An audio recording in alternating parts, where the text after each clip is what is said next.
আজকে হচ্ছে গুরু পূর্ণিমা, তো তাই জন্য আমি ভাবলাম একটু শাড়ি পরে নিই, একটু শাড়ি পরে লক্ষ্মী ঠাকুরের মতন সেজে, আর সাথে একটু আলতা। তো প্রত্যেক বৃহস্পতিবার করে আলতা পরতে হয়, তো আমি পরে উঠতে পারি না, তো আজকে আমি একটু আলতা পরবো।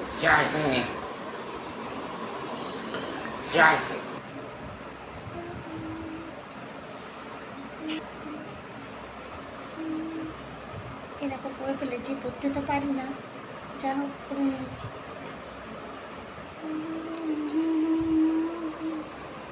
এবার আমার বৃহস্পতিবার পুজো দিতে যাব।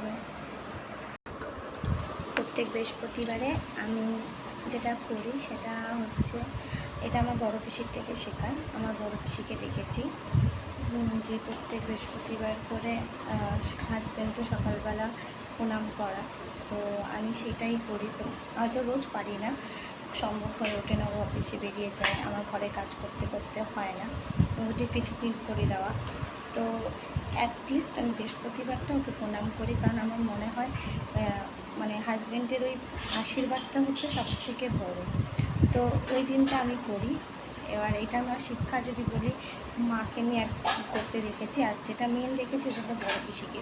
আমার বড় পিসি নাকি করে, মানে শুনেছি আর এক দুবার দেখেওছি আমি। এটা আমার বড় পিসির থেকে শিক্ষা, আমি সবসময় পারি না, বাট বৃহস্পতিবারটা আমি ওকে প্রণাম করি। আর আজকে করতে গেছিলাম, যেহেতু বেরিয়ে গেছে, বলে বাবু এখন করতে হবে না, তো আমি বললাম ঠিক আছে, তোদের সন্ধ্যেবেলা আসবো কিন্তু আমি করবো।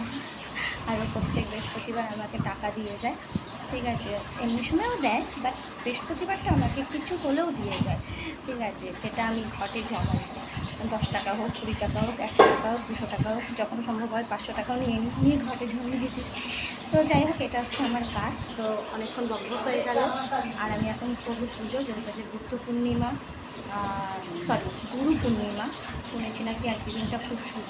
আর আমাদের তো মাছ ভাত হয়েছিল, মানে কালকে ছিল, তো আমার শাশুড়ি বললো যে ওরা তো মানে রুটি খায়, তো ওই জন্য আমিও আজকে রুটিই খাবো, আটার জিনিস খাবো, ভাত আমি খাবো না। তো যেটা আমার শাশুড়ি মেনে চলে, আমাকেও সেটাই চলতে হবে। দূরে হয়তো আছে ওর কাজের জন্য, বাট আমার ঘরে যেটা মানা হয় আমিও সেটা চেষ্টা করি ফলো করার। তো কেমন লাগলো বলো, টাটা।